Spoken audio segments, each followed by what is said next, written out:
transmits and does good. I heard a young man, or maybe not a young man, I don't know if he likes to call himself a young man or not, John Carr got an electric blanket for Christmas. John Carr, Barney's son. Barney's son. And I heard now it's doing the trick. He's very happy with it. I think it's an abysmally sad thing for a man of my stature to have to get himself an electric blanket to stay warm in bed. We'll not go there, but it's lovely to see you. Good to see you too. How are you? I'm good. How was your Christmas, Feargal McCormack? Very enjoyable, very peaceful, around the family and friends. Did you say peaceful or feastful? Peaceful. And feastful. And yes, peaceful too, yeah. Yes. It was good and quiet, the same for me. And now we're on the doorstep, we're in the ante-room to the new year.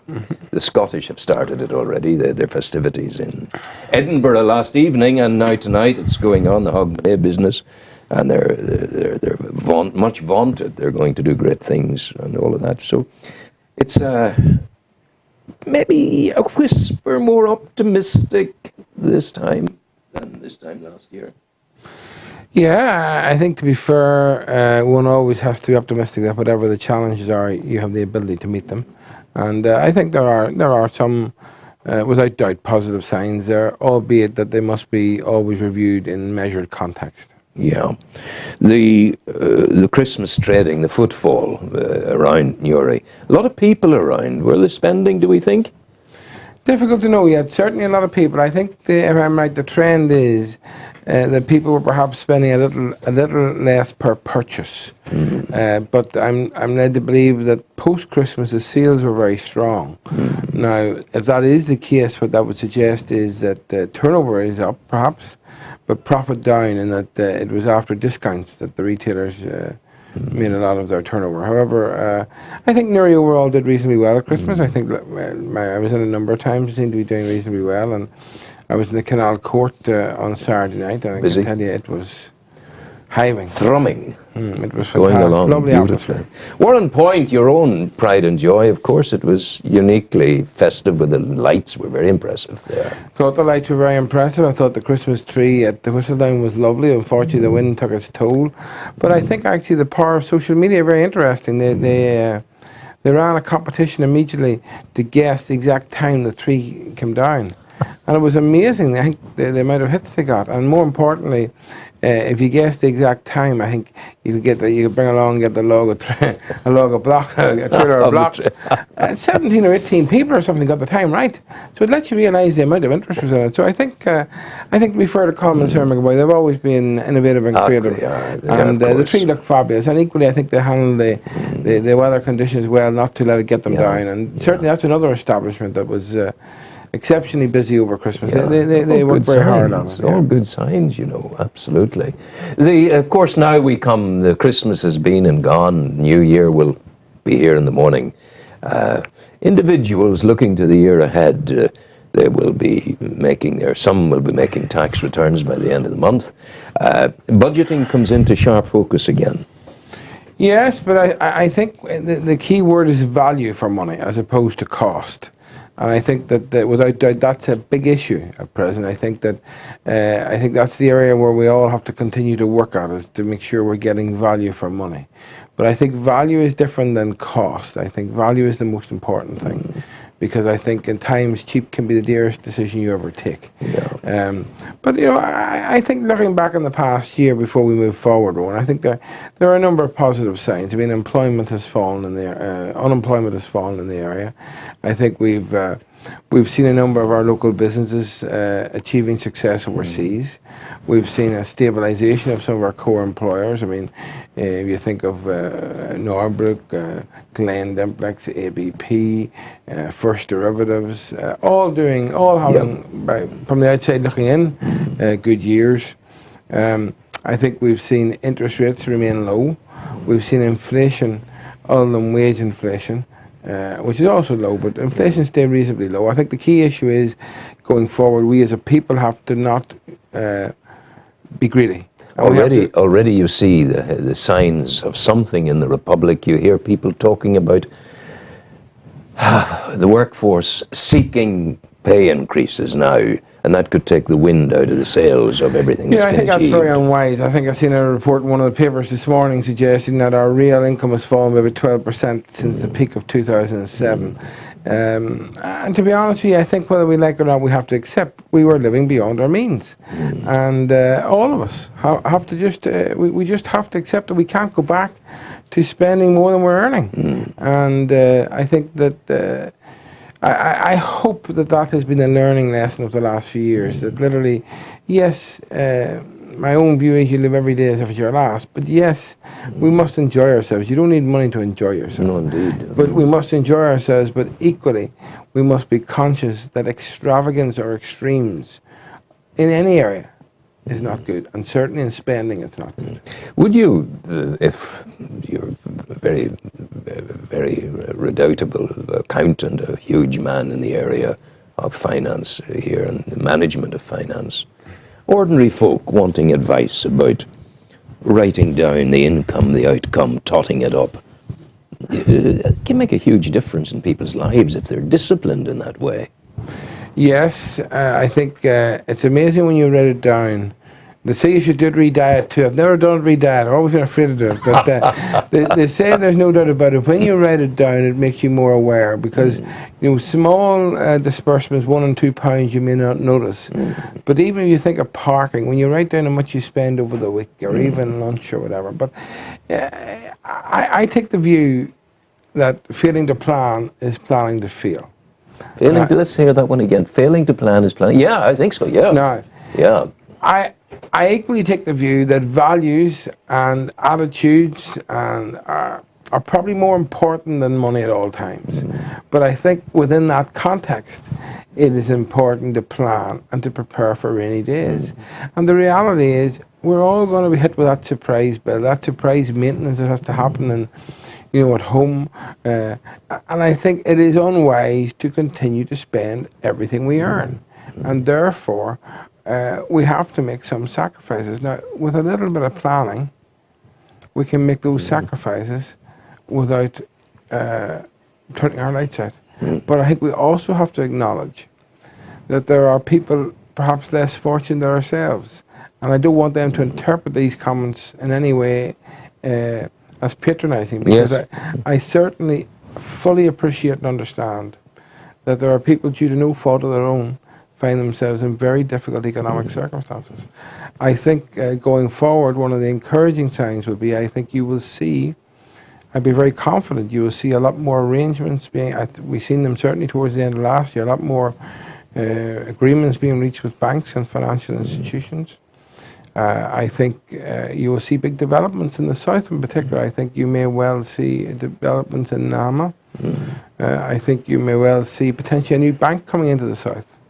New bank? Yes, I wouldn't be surprised that you see a new bank with no legacy coming in, and perhaps even in Northern Ireland, whether our market's too small here. Where will that come from? Well, I think it'll come from outside the banks who suffered the legacy issues in Ireland. So I think it could come from a small, medium-sized bank, European or American, World Bank. But I think there is a market for a bank to come into Ireland, if you think about it, that has none of the legacy hassle of the mortgages, the debt problems, etc., etc. So, yeah, I think you are seeing Dublin coming back. Dublin is back. I think the big fear will be the one you raised, whether people can avoid getting greedy and force wages up, because if we do Starting that, to happen a we're bit. going to unfortunately miss the lessons that we had before of losing our international competitiveness. And therein lies the secret to growth and prosperity. It's that international theatre that we operate in. Look, the reality is the world is small now, and we have got to remain internationally competitive. And I think we all have to acknowledge, Feargal, McCormack, and everybody else, that if you want to earn more money, you have to make sure that your output is greater than the cost of the increase in your earnings. And it's as simple as that. And if you can prove in any situation that you're generating income beyond what is reasonable to expect for the salary you're earning, then you'll get paid more. But if you think you have a God-given right to a wage increase, I think you're living in cuckoo land. It's encouraging that not all young people are having to emigrate. Now, emigration I find a great thing, because they're going out there assimilating new talents and new experiences and new attitudes. But within our own community here, the young people are managing at school, going to university, going into the professions. They're still keen, and people like yourselves are opening doors for folk like that. I'm thinking of a young man from Warren Point, Dara Carr. Yes. He's right on the cusp of his next step, his next stage in his accountancy career. Yeah, Dara is a good fella, a former head boy at St. Mark's in Warren Point, and he's currently a first year at Queen's. And I think basically he is a very astute young man, because I think he's always thinking the future over a period of time as opposed to tomorrow. And Dara, for example, has decided he wants to really be, he wants to work in industry and accounting at a very early stage. It's a very unusual thing for people to take that decision so early on. So he wants to specialise in that area of management and business. I think, Rowan, I know he's been on your programme before, but I suggest that now with a few months behind him at university, it might be a nice idea to ask him to join me next week for. Would you do that? Would you extend our invitation to him? I will, surely, and we'll see. He's a wonderful fellow, because he's rolled the sleeves up and he works. He's, as well as learning at school, he's a constant factor in with Philip in the greengrocery shop in Warren Point, and a very personable fellow. Well, that's the key. If you see, ultimately, in my opinion, business is all about people. Indeed, life is all about people. And Darren Carr, despite his academic achievements, is a people's person. Oh, very much so. He shows interest. Although a young person, he has time for all ages.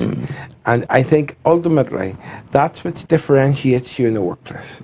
I don't think he'll have any problem ever getting a job. He will go to the very, very top. He stands out of mind. Yeah, he does. And I think people often ask you, what differentiates the key standout person, the key Alex Ferguson in this world? And it's not the academic. The academic is important. It's their own personal characteristics. It's their own values. It's their own brand. It's what they stand for. It's that single differentiation. And believe it or not, you can see it if you're interviewing people. We've been, over the last couple of weeks, we've been actually increasing our workforce a fair bit. Hey. It's amazing when you interview people how that you can tell after 2 minutes, after 2 seconds nearly, the person who wants to engage with you, the person who hasn't done the stereotype, that hasn't learned all the stereotype answers. I'm sure they know them too, but they're willing to take the challenges of maybe an unusual interview, the challenges of being asked to go outside their comfort zone, but not to panic. And I think, if you think about it, none of us know what's going to happen tomorrow. But what we do hope is that whatever happens, we'll have the ability to adjust. Let's look to the south of Ireland and the bailout, getting clear of it, the Troika, being more kindly, if you like, towards them. In real terms, in 2014, what is that exiting the bailout going to mean to them? Well, I think what it does acknowledge internationally, that they have changed, that they took corrective action, that they're on course. And I think internationally is very important, because, we have to acknowledge that a couple of years ago people wouldn't invest in Irish bonds, people wouldn't invest in Ireland. So inward investment last year in the south of Ireland was exceptionally good. They have good education, good infrastructure, they speak English language. So what do I think it'll mean? Well, I hope it means that the discipline continues, albeit within their own control. But to be honest, the European Union, the International Monetary Fund and the European Central Bank, although they have withdrawn from the strict overseeing of the economy, they are still carrying out routine monitoring on a by 6 monthly basis, and will do until 75% of the funds have been repaid. So I can assure you, while psychologically Ireland is enjoying its financial, perhaps independence, you could argue again. That psychological thing is important, because in order to walk the walk that lies ahead, they've got to be psychologically confident and strong. Well, I think what happened is, and the key here is whether they keep on the right road. I think Ireland has shown an example to the world of having to take corrective action. We did not take the same corrective action in the north, and time will tell who has been right. Maybe we didn't have the same need to take that corrective action. We did, because actually, to be fair, we didn't have the same need, but we had a need. And again, I come back to this big issue, and it's an issue that's going to come back and haunt us till we deal with it. How do we continue to believe that London, South East England, will continue to give us perhaps 12 billion a year to live our lifestyle? How do we continue to believe that it's not time at some stage for us to start making a more productive contribution to output and to the world? We're talking innovation here. We're talking about entrepreneurial spirit. We're talking about moving away from government grants and government support. Well, I think what we're talking about is creating an environment where wealth creation is important, where entrepreneurship is important. Yes, don't get me wrong, it's very important that people have their social and human rights. It's very important that we have healthcare and all those things.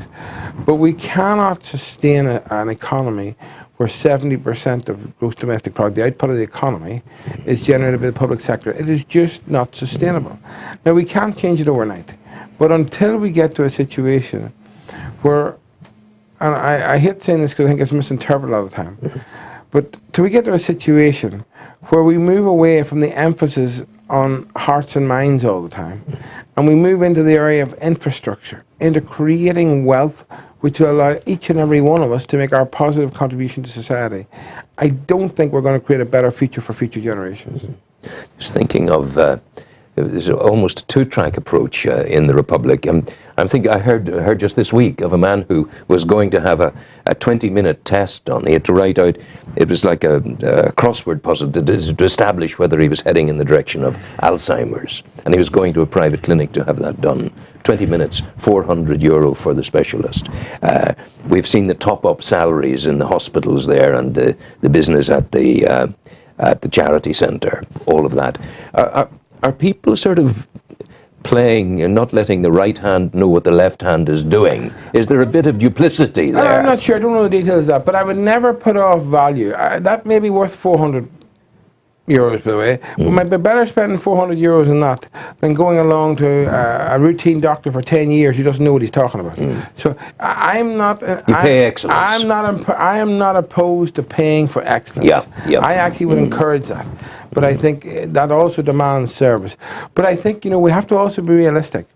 It is possible to change. I mean, you take the Catholic Church. It's a very interesting symposium. This time a year ago, no one could have envisaged that Pope Benedict was going to stand down. No one could have envisaged Pope Francis.